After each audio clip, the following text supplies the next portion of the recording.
Let's give it up for Oddisee.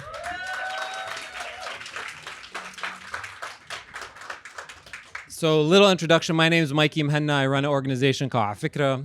And for a little background, one of the things we do on Afikra is we run a podcast series called the Quarter Tones Podcast that is exploring what music from and of the Arab world might sound like, did sound like, and does sound like. And Oddisee has been somebody I've been waiting to interview for a long time. So this is going to be a sort of a live episode of Quarter Tones. And the way we do Quarter Tones is we play a couple interludes, we talk about them, try to get a sense of your perspective, your work, how you approach your music, how you think about it. So is that all right with you all? Yeah. All right. So before we get started, the first question I wanted to ask you was, if I was hanging out with you as a 15-year-old, what albums were you obsessed with?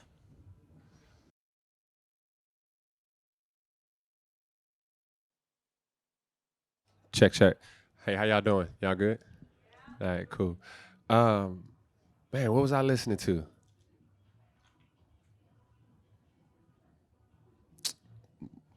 Trying to remember what year that would have been. 15. Jay-Z, Reasonable Doubt. Tribe Called Quest. What was that? Philadelphia Half-Life? No, probably was around that time. Roots. What else I'm listening to around there? Bone Thugs and Harmony. 8-Ball and MJG. UGK. Scarface. Scarface is a very big artist in DC. What else? Damn, bro. That's a heavy one. Yeah, so here's a question for you. What instrumental music or sort of from jazz and soul and all that stuff that has informed you as a producer did you think about that influenced the way you thought about production and the way you thought about the instrumentals? Being from the Washington, D.C. and the surrounding areas, I was predominantly influenced by our local sound, which is called go-go music. It's a form of funk that kind of broke off from funk and it's kind of fused with hip-hop. It's a call and response, club-oriented, party type of live music. So the artists that were making that type of music were a heavy influence on my production style, specifically percussions. That would be Chuck Brown. All the Tom Soul Searchers, yeah. Maze and Frankie Beverly, also another Washington-based group. The Blackbirds, Donald Byrd, they came up with a song called Rock Creek Park, which I named an album afterwards. These are all musicians and bands from Washington, D.C. Obviously as well, Marvin Gaye from D.C., Roberta Flack from D.C. This is a lot of music that I was listening to outside of rap that would influence my production style. So growing up in the DMV, did you have specific hip-hop acts? I mean, you mentioned Scarface, but are there hip-hop acts that you sort of claimed that you looked at and you're like, yes, I'm part of that scene? That's one question, but before you answer it, are you connected? Do you also feel connected to the sort of like Virginia Beach thing that was going on at the same time? Or are you like, no, that's a different thing? The DMV area is what I like to call geographically challenged, meaning if we go down south, people will say, where you from, up north? And if we go up north, they say, where you from, down south? And that pretty much sums it up. So yes, we were very much connected to the Virginia Beach scene, but the artist that made me say, I see myself in this music came from Queens. That was A Tribe Called Quest. That was the first music that made my transition from being a listener to saying, I actually want to be a part of this. I actually want to make music myself. So all of it, you know, yeah. Okay.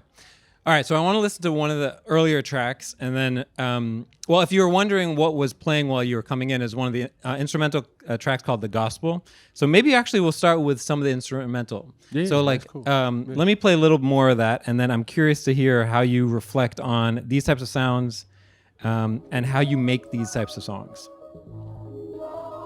So this is from The Beauty and All.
Okay, so as this is going, why does this song not become a song that you end up rapping on?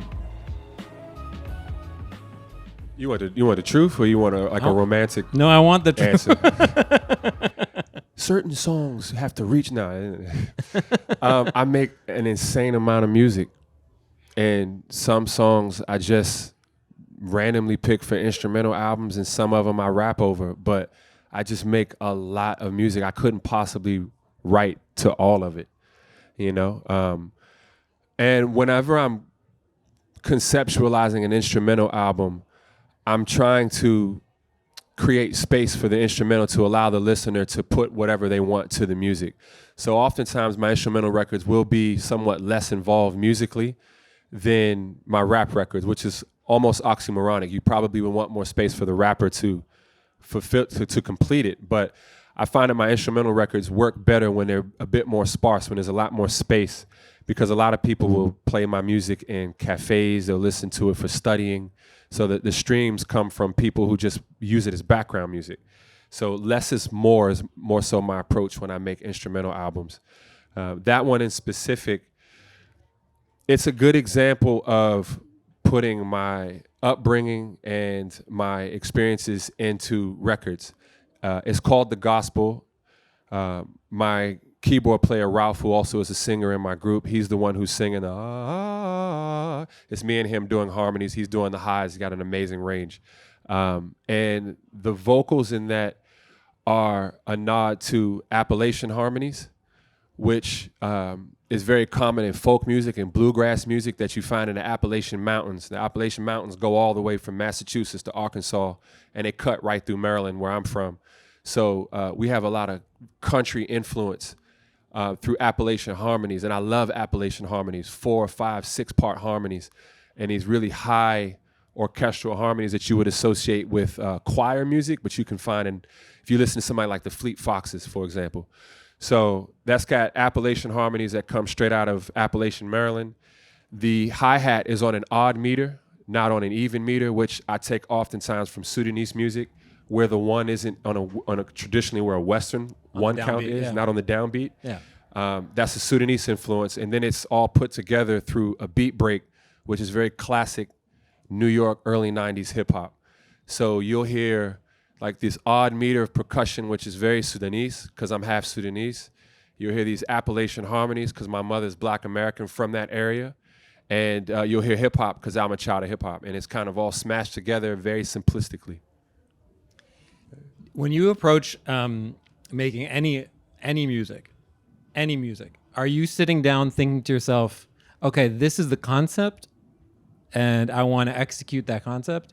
Or are you thinking, no, this is a technical exercise, I'm just like letting things come through, like I want to mix in Appalachian harmonies because I haven't done that before, I want to try that out, and let's do some disjointed hi-hats because that's kind of interesting. Is it a technical exercise that leads to creativity, or creative intentions that leads to the execution of it? It's like a puzzle, you know? When one piece comes to mind, other ones start to attach itself, and the picture becomes clearer and clearer. I can't say that I create any music intentionally. I have a general idea, but the general idea of when I start to conceptualize music comes when I'm working on records, on a full-length album. But in between albums, which is rare, when I'm just trying to create, it's for no reason at all. You know, like I listen to a lot of different music. When I'm running, I listen to like, what's my playlist that I'm running to recently is post-disco funk is all I'm running to right now. That's just like Luther Vandross and like Shalimar and stuff like that is like what I'm running to. So I'm like, Moog bass lines, Moog bass lines. And then I'll go in the studio and it's going to be a Moog bass line that day, you know? And then I might have heard Water by Tyler, and I'm like, interesting, like South African choir-esque harmonies on a pop song. I like that. Yeah. Moog bass line, South African chorus harmonies. Put that together, you know, and like that might. Yeah, it's like you know. you open the fridge and you're like, Oh, we got pasta. Yeah, We got exactly. tomato. Exactly. And we have minced meat. Exactly. We'll figure We're something gonna out. make something. Yeah. Okay, I want to talk about The Good Fight as an album. If you know these songs, feel free to woo or something like that. Okay, let's talk about Belong to the World. I'm going to play a little bit of it.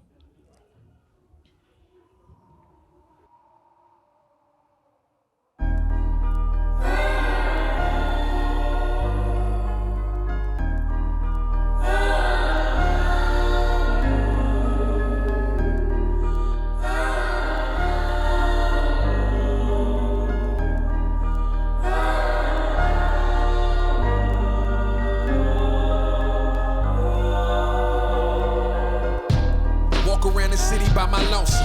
Only what I see is where the flow from. There's a million faces in the place to be. Getting where they fit and try and step in which spaces meet. Within the sea, am I unique or just another fish? So grow feet and walk a beach, how most done. Evolving at the speed, it's hard to see, I'm in the chill lane.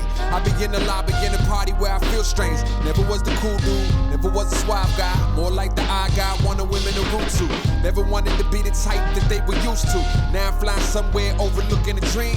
And being overlooked, did wonders for my esteem. Now I get a lot of likes like I'm the one that they group to. Something I couldn't see when I belonged to the scheme. Separated from the cliques and I created a team. It was me and Muhammad, Oddisee as a squad. Much appreciation to them, both that gave me a job. Tried to tell them I ain't part of the karma Sa'ar. They was like, yeah you are, you smart.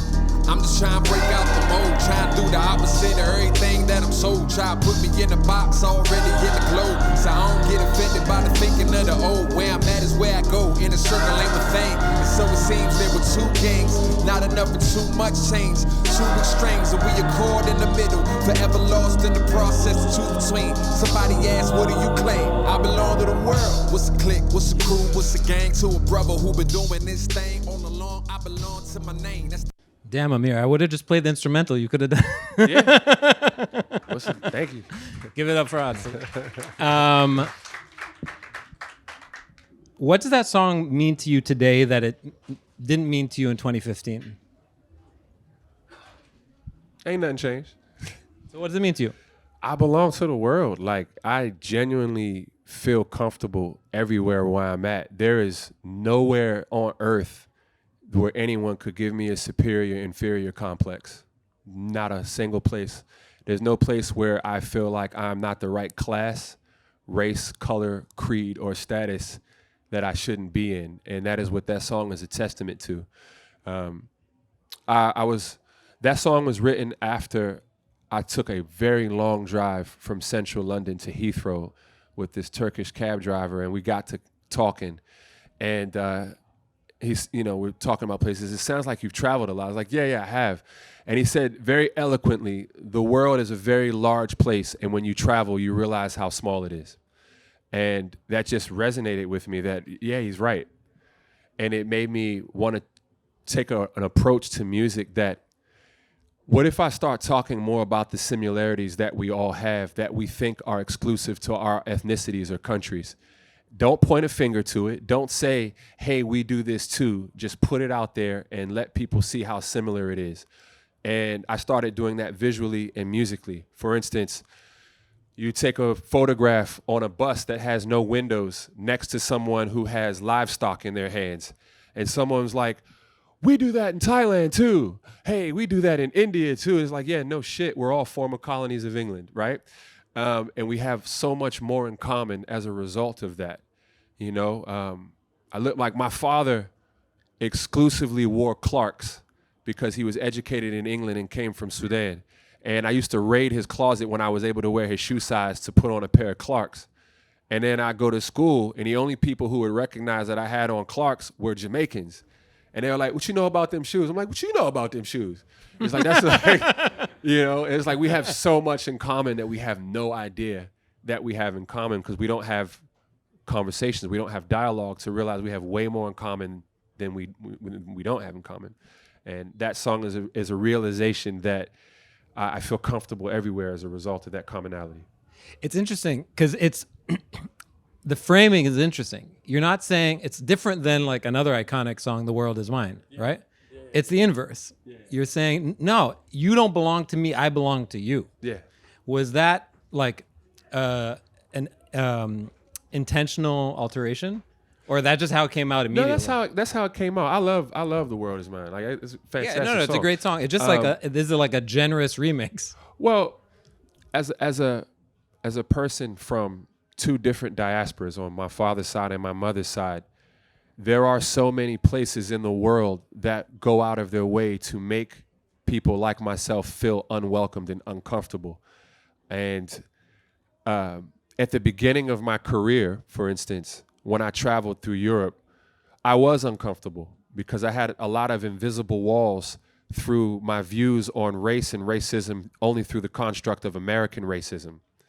So I went to Europe thinking, if I walk into an all-white establishment where there isn't another black person, that means that I am not wanted there and I shouldn't be there, because that's what it means at home. At home, it's like, ain't no black people in there? I ain't going in there. Either it means that food is terrible or I'm unwanted. It could, it could Or be both. right? Or both. Or both. Right? It's like, ain't black people in there? Nah, I'm good. Right? And it took me traveling to the land of whiteness to get really, really comfortable with whiteness. Right? Because we're told that white people have no ethnicity in America. You go down the grocery store section, it's like food, international section. And it's like, or ethnic section as it's called. It's like, what's in the ethnic section? And it's like, you laugh. You from Detroit, you know exactly what I'm talking about. It's like ethnic section, tacos, soy sauce, picante sauce. Like, what the hell is going on here? Like, is this, what is the other food, right? And you travel and you realize that Europeans have a very rich ethnicity and history, that they traded all of that to just be an amalgamation of whiteness in America. And it's done a huge disservice to culture for themselves. And that was at the expense on making me uncomfortable and being in my own existence. And it took me a while to break that down and be comfortable being the only black person anywhere. If I'm on the train just now, taking the train all around, I might be the only African American on the train. Big deal. If I'm in a hotel or a restaurant in St. Petersburg, so what? And it's happened before. remember being in Venice and I was refused service in Venice. And it was because my partner was mistaken as a Senegalese migrant. And they didn't want us in the establishment, so they refused to service us. I'm not going to lose my shit when that happens anymore. I'm going to talk to you. I'm going to tell you about it. But I'm not going to prevent that from allowing me to have a good experience. I heard you talk about in other interviews the idea that in your mom's family, you were the Sudanese kid. In your dad's family, you were the African-American kid. 100%. Yeah. So how much of this is a product of the practice that you had from being belonging to these families? I definitely think the origin of that comes from that, because it's like I'd be over my mother's side of the house and they like, you good at school, aren't you? I'm like, yeah. And I go to my dad's house and they're like, you could play basketball, can't you? It's like, yeah. I can do both. I can do both. I read books and play ball. So yeah, definitely came from having to find comfort in places that not necessarily intentionally wanted to make me uncomfortable, but I was just foreign to both sides of my family. And feeling like a foreigner to your family, you very quickly have to be comfortable with yourself. And when you have that, you find that you're comfortable everywhere. Like, there isn't a place that I don't feel comfortable anymore. Yeah. Did it go from being angry at that fact to being like forgiving? Or I was never angry. What is your secret? Never angry. You have to have a level of compassion for ignorance. And these are people that actually love you. So my first exposure to ignorance is coming from people that love me. I think a lot of that, I just had, my disposition was, let me break it down to you versus being upset. Yeah. Let's listen to Lifting Shadows. This came out in 2016 off Al Wasta, the EP. So let's listen to this. It's one of my favorites.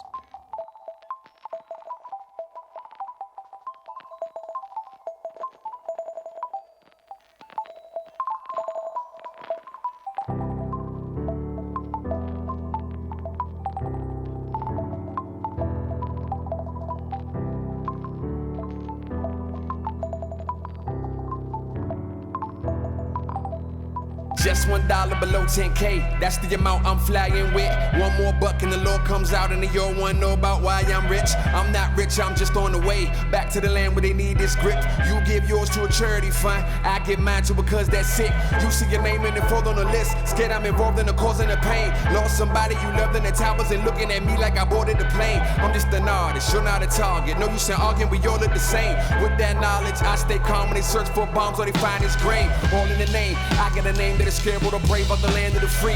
All in the name of protecting the country that's shooting its citizens dead in the streets. I used to live in Northeast DC, not too far from Capitol Hill. Whitehouse here, trap house there. They were so near you could go by feet. Never mind that, cause that's not news. Let's stay glued to the war on peace. Who gets blamed? Whoever can sway the election towards what the order seeks. We just wanna keep oil cheap. We just wanna keep motives full. What that mean? Distractions came. I think my TV's clothed in wool. Man, I swear I think my phone tap. Man, I swear they watching all my moves. Since 9/11, ain't too clear just who the target is. I love my country, hate its politics. Can't just let me be, can't just let me live. Regardless my belief, I thought the fire was voted clear. But darkness all I see, and darkness all I hear. I'm trying to live in shadow, but the cloud ain't got no give. Can't just let me be, can't just let me live. Regardless my belief, I thought the fire was voted clear. But darkness all I see, and darkness all I hear. I'm trying to live in shadow, but the cloud ain't got no give. I was on tour when the migrants came, saw their camps on side of the road. I met a boy who arrived in the rain. He lost his folks when they torched his home. That made me wanna... So I love that line about you give money to a charity, I give money to a sick cousin. I think there's so much depth to that reality. What are you trying to get across? I mean, there's a myriad of points I'm trying to get across in that song. I wouldn't even be able to pick out one. Other than the fact that I'm just trying to point out hypocrisy, I'm also trying to point out ignorance in the song and put a focus on humanity. I'm always attempting to humanize what people read about in the news and put actual faces in real life context to abstract thoughts. Thoughts that shouldn't necessarily be abstract, like war. But when someone just says war, you don't know any individual person in it. And I find myself in a position where wherever I'm touring, I may be one of the only actual people that comes from one of these places that people read about that has a conflict. So I'm trying to take advantage of that opportunity to say, if you haven't humanized the person in this conflict, you're looking at someone who comes from that place right now. You're listening to that person who comes from that place right now. And that's mostly what I attempt to do with these types of songs. That song in particular resonated well. It did well. It created a lot of opportunities for me, and that song took away a lot of opportunities for me. I was slated to perform at the Whitehouse lawn for the Obamas during their last year before they left. They invited myself, Chance the Rapper, J. Cole, and Kendrick Lamar to perform. And that song was one of the reasons when it got back to us that way, way high up in the Obama command, my invitation was revoked because they thought that I would be controversial and detrimental to Hillary Clinton's chances because the Republican Party could use that song and me as an excuse to say that I'm anti-American because the song says I love my country but hate its politics, and the fact that I'm half Sudanese. Sudan was on sanctions list for terrorism and a myriad of other things as well. So my invitation was revoked because of that song, but it also opened up a lot of doors. So I was too Sudanese to perform at the White House. Fast forward, I'm here to do a festival. I also had a show in Amman that was supposed to happen after this. October 7th happens, and my invitation was revoked because it wasn't a good time to bring Americans, right? So here's that duality again. You belong to the world. I belong to the world. I was like, you know, I'm too American or I'm too Sudanese. Yeah. And sometimes that opens doors and sometimes it closes it, but at least it opens up people's minds when they get to listen to the songs, you know? Presumably Kendrick, Chance, and the rest of them performed. They did. Yeah, they did perform. Yeah. I'm always curious, somebody like you who's talking about these things, you are a part of an industry that largely turns its back on these types of this type of advocacy. Sure. Advocacy that is not endorsed by Nike, and advocacy that's not endorsed by all these huge corporates. Including the Democratic Party. Which is a corporate. How does it feel on a daily basis to have the industry that you are supporting, the industry that you're part of, and the culture that you're supporting sort of turn its back on you? How does it feel? It feels like I belong to the world. There's not a single entity that doesn't play political chess with conflict. There's not a single one that doesn't pick and choose what they're going to talk about, what they're not going to talk about, how they're going to express their thoughts and prayers or not. There is no place on earth to escape that. There's no company that you can work for that's always going to be on the right side of history. It is down to the individual. I'm a part of a industry just like everybody else. And everybody else's industry is guilty of the exact same thing. We're all guilty of it. Yeah. Okay, I want to move on to the next one. All right, this is all-time favorite. This is from 2017, NNGE. Some go-go music from DC. All right. This is proper go-go.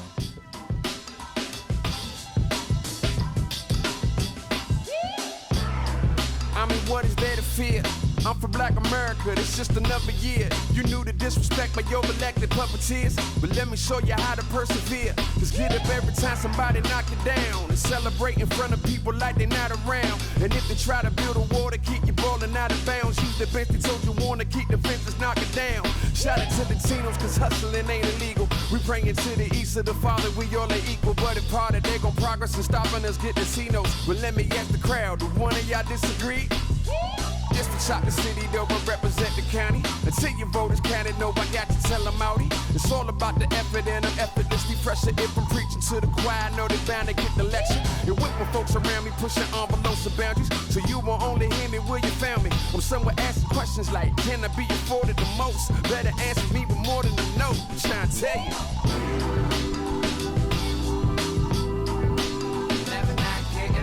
In this life that I'm leaving, and all I believe in. Y'all go, I ain't leaving, I'm posted like.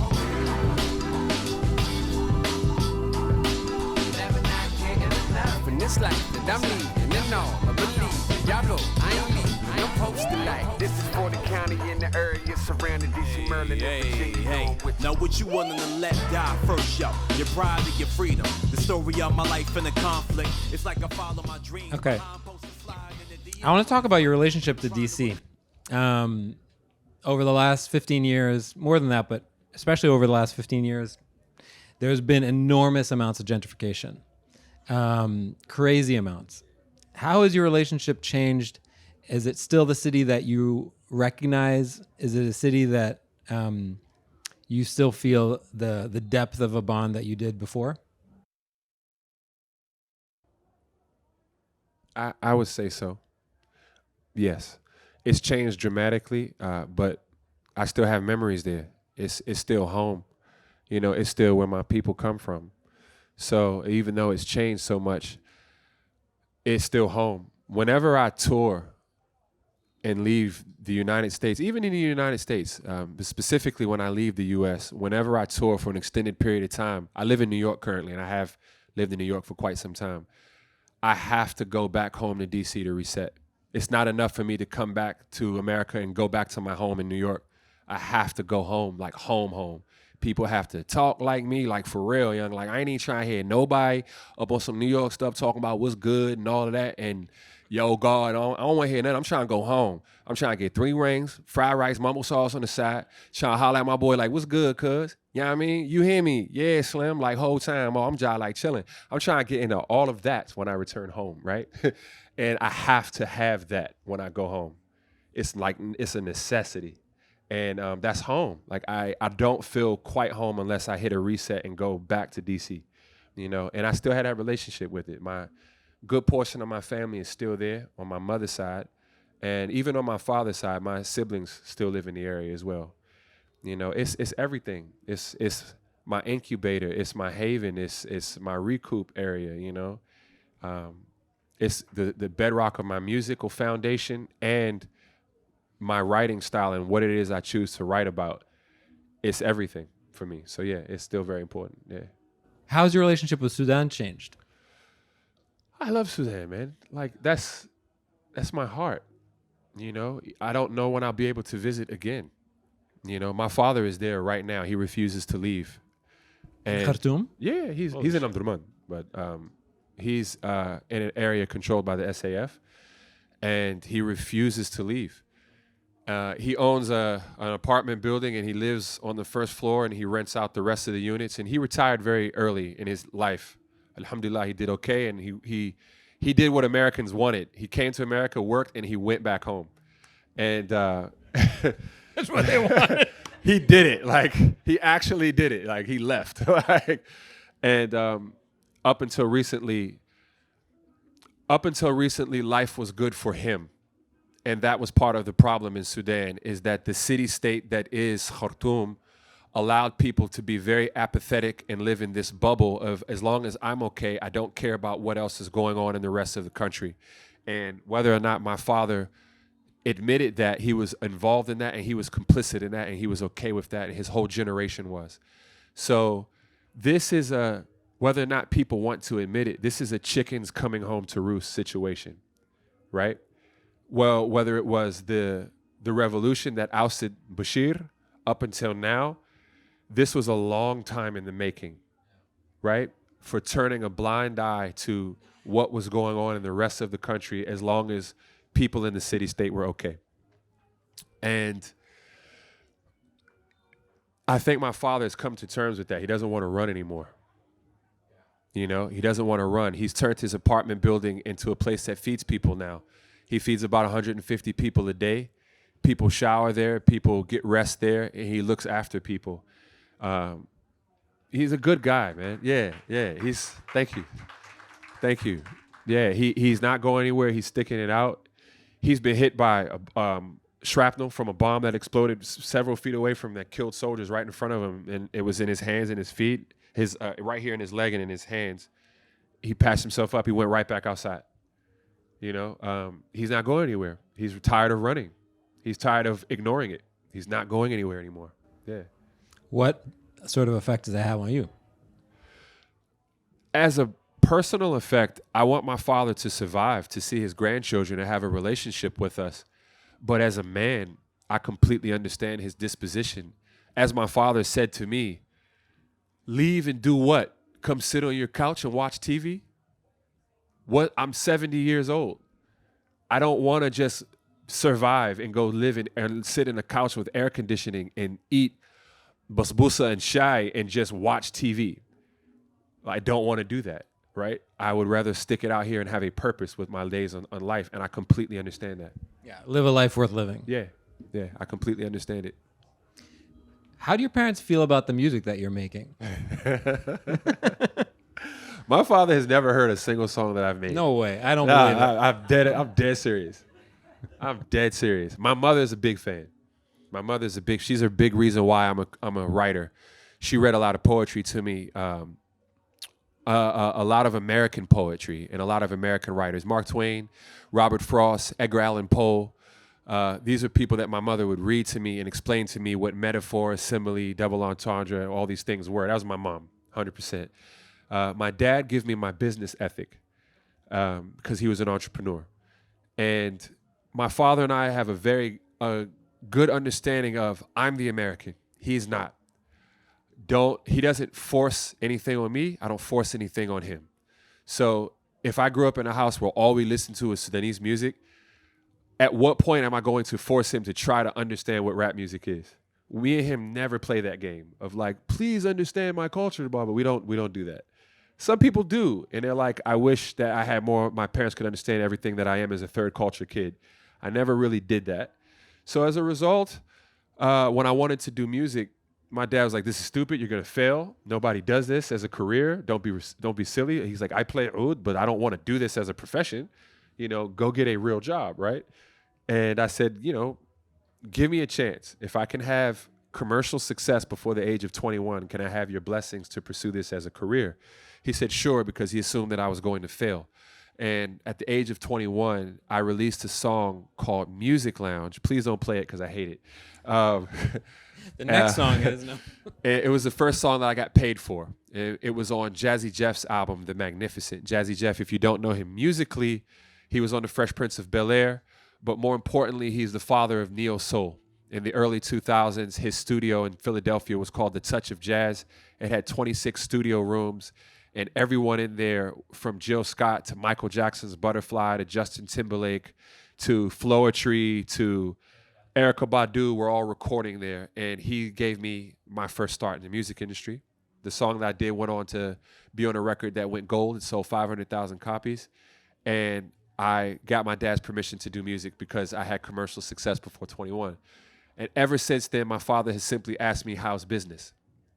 How's the market? You know, when I toured, I had to cancel my tour in Europe from last year and move it to spring of this year, of 2023 we're in. I moved it to, it was April 2023. It was supposed to be earlier. And I remember it being in September. I was at my sister's wedding, and my dad comes to me, and he's like, I heard you had to cancel your tour. He says, everything okay? He's like, yeah. He's like, well, they're having an oil crisis and a gas crisis in Europe right now because of the war in Ukraine, and Russia gives them all their gas. So they're probably being very monetarily conservative because they need to get through the winter. I said, you're absolutely right. He says, I think you should move your tour to spring, because if they come out of it and they have heat and they have money, they'll be more willing. I said, yeah, you're right. And I did that. But he's never heard my music, but he will always give me advice as a businessman. And I really, really value that and appreciate that. So, yeah. That's amazing. Yeah. You mentioned Jazzy Jeff, and that being you as early 20s, right? So you today, if you were to give yourself advice, knowing the mistakes you made as an artist early on, what advice would you give your late teens, early 20s person who's trying to be artistic, but also trying to be a professional who can pay their rent, put food on their table, and all that stuff? The advice I would give myself, go after the money earlier. Move someplace remote and rural and stay away from everyone and focus all of your time on being a creative, is what I would probably have done. I think I would have focused on money earlier. So don't spend energy, don't spend money where you don't need to. Yeah. I think it took me longer to get on my path. You arrive where you're supposed to, right? At the time that you're supposed to. But if I had the hindsight to change it, I would go back and tell myself, do everything you did earlier. Yeah. Okay, let's listen to one more track. This is People Watching. This is off the latest album, To What End? Oh, dear. Okay. Why, oh, dear? You play it. You don't have to rap this one live. Fresh up out depression, got me feeling mellow hype. I be selling feelings like my dealings hella tight. I don't like nobody, but in public I'm polite. When the money match the motive, I'ma show you what I'm like. Larry David, honesty ain't curving my replies. Killing those with kindness, more deserving of demise. You ever been in company of people you despise? I feel like that every time I take a walk outside. Weekdays run my errands, so I don't run into you. Asking what I do for work, I don't care what you do. You moved to the city for a scene that you erase. I moved to New York cause flights is cheap from JFK. I was cool in DC, out in PG, ran away. You're cool to smell the newness, shit, and receipts say the day. Old New Order knew you keep both you out my space. Glad to see you blossom, do I look like I'm a vase? For the way I come across. I hate everything for no reason, just because. An introvert at heart, I appreciate the love. Please don't feel the need to show it. No one's good enough. Became an entertainer as to hide in plain sight. It's the one-on-ones that I succumb to stage fright. Rhymes are without filter in real life, I keep it hush. I feel I said enough, it's time to step back on the mic. I'm not babysitting for adults who live in fear of rejection or can't deal with being wrong or think that going in directions not preferred is something weird, cause your acceptance to conform is so that you don't get compared. God forbid if you different, you're a threat because you did. Well, if that is how you feel within my presence, say you scared. Please don't come around me flexing with that energy of feds, acting like I got a wire where you watching what I wear. What's left that's unique, we all subscribe to pre-prepared. I used to have a story till it leaked and got reshared. I know it's not as lonely when you think that someone cares. Exactly why, the reason though is still up in the air. Our people walk from steps of Union Station to the square, and I can't help but notice what's the Okay. If you were to describe what you were feeling when you started working on this album, because when we started, you said, if I don't know what it's about, it's an instrumental. So this is not an instrumental. So what were you thinking when you started working on this album? This album, the name of the album is called To What End? I started working on it during the pandemic, and then I stopped, and I started working on it again, and then I stopped. And then I realized that I had gotten into this cycle of I could no longer trust myself musically. I used to have this really good ability to be very objective and know that whatever I made was good, not because I made it, but it was actually good. And I think if I had any type of talent, that was my talent, to be objective, to know this isn't just good because I'm a creative and I made it, this is actually good. But what I didn't know was that ability was based on me being able to make music, immediately go out and tour it, observe how it was perceived, and come back home and take that inspiration to make the next record. I lost the ability to do that during the pandemic.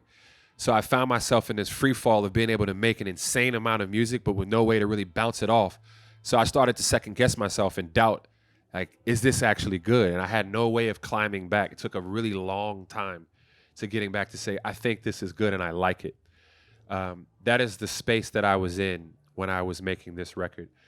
And the title of the album comes from To What End, meaning how far are you willing to go and why to do what it is you want to do, or why you believe in what you believe in, why.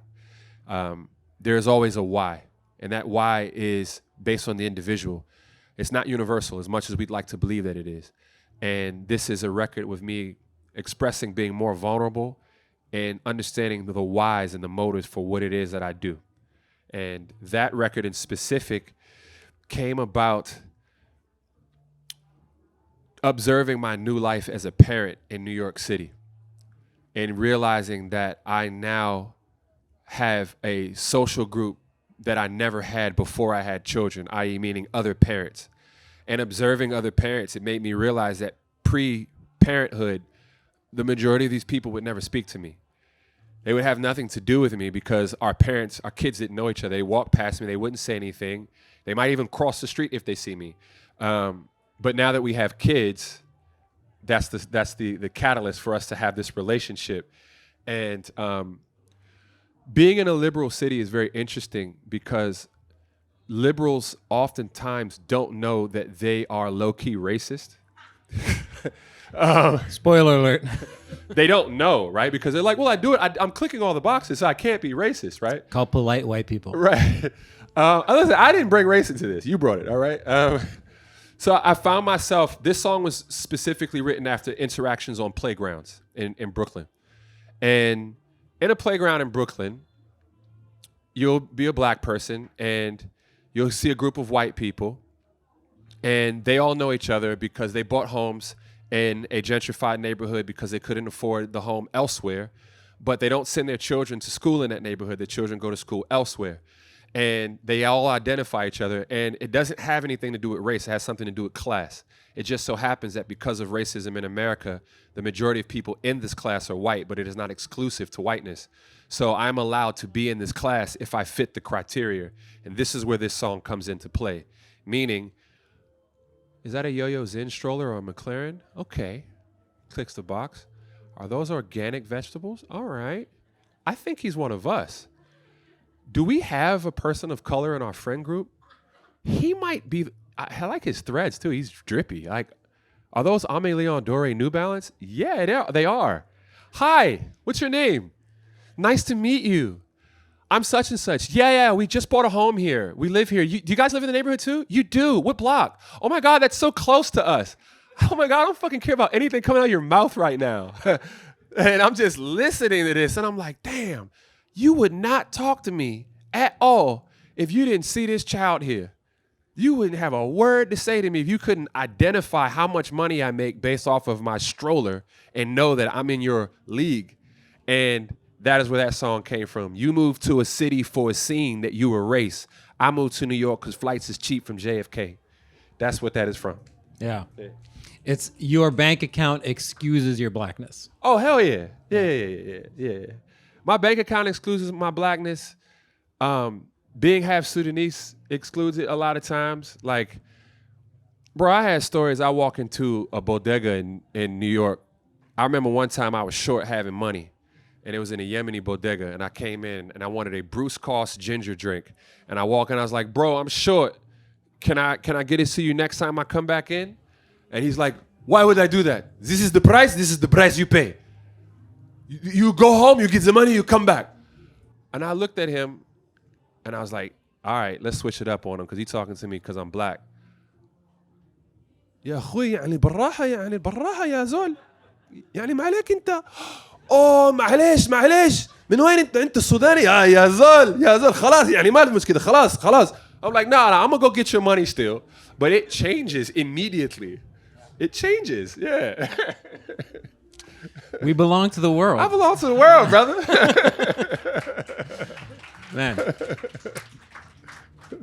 I want to come back to this idea of the absence of hip-hop talking about Sudan. I want to talk about this for a second more. All right. When Ukraine happened. Oh, Lord. Okay. Yeah. When Ukraine happened, everyone obligatory hashtag Ukraine, right? People in the hip hop industry who've never met a Ukrainian in their life. But there is this persistent fear of standing up and being in solidarity or even admitting the desire to learn. How has your relationship to different members of the industry or your audience has changed? I would like to add that there was a large level of solidarity with the Sudanese revolution that went on for 2 years prior to the Ukrainian war. You may remember when we had people as big as Rihanna saying eyes on Sudan, right? I think you can only hold the world's attention captive, but for so long when it comes to conflict and crisis before we move on to a new conflict or crisis. And ask Ukraine how much attention they're getting now with the crisis, sure. Right? So I wouldn't necessarily say that, they don't care about African conflict, because the world did for quite some time. But as it persisted, we lost support, right? Because people just do automatically assume that this region of the world is just prone to conflict and used to it, and they'll be all right. Like, this is just what they know. They know war. This is, how much more can I actually care about this? The irony is, I don't expect everyone in the world to care about every conflict in the world equally. You would wear yourself thin. You would be exhausted. There's so much going on in the world. We are in solidarity for this conflict, but how many of us know about what's going on in Azerbaijan? And how do we equally care about what's going on there right now? Do we equally care about what's going on in Congo? How many of you know that Venezuela wants to invade Guyana? How much are we caring about that, right? Like, it takes a special person to really care about everything that's happening at the same time. So if you're looking for some type of a compass on what to care about and when, care about the things that resonate with you organically and genuinely. Care about the things that you can actively participate in and be involved in. And not in any order, care about the things that actually have an impact on you. And you would be surprised which conflicts have an impact on you that you don't know have an impact on you. And I will be the first to say that if you don't know it, Sudan is the heart of Africa. It is where the White Nile and the Blue Nile meet. The Renaissance Dam is one of the largest dams in Africa on the Ethiopian border. Mark my words, there may be a crisis and a war between Ethiopia and Egypt over water in our lifetimes. There may be a war with Ethiopia and Eritrea to create a port for Ethiopia in our lifetime. The Ben Gur Dam that wants to be built in Israel to bypass the Suez Canal for natural gas to flow in America, to have control over that natural gas. All of these things play a role with the geoproximity of Sudan at the epicenter of it. Sudan's farmland is leased to Saudi Arabia for 99 years to feed Saudi Arabians. We give water and food and crops to so much of the world who their money and their power has political sway, and we feed them, right? So think about the power that Saudi Arabia has over political influence, but we feed Saudi Arabia. Think about the fact of the power that Saudi Arabia has and the proxy wars that are being fought in Yemen. The majority of those soldiers fighting for Saudi Arabia are Sudanese, right? But who supports Saudi Arabia? The United States. So the conflict in Sudan plays a very, very important role in your lives outside of the country, and most of us have no idea how much this specific conflict plays a role in your life. 100%.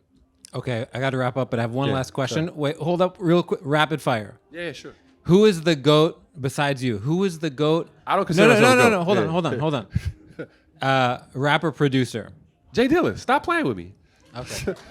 Oddisee, everybody. Jay Dillon, that's it. Thank you so much, man. Thank you. I appreciate it. This is amazing. Thank you. Thank y'all very much, man. We ain't have a chance to talk, but if y'all want to talk outside, I'll stick around for a bit. Peace. All right, everybody. Thank you so much.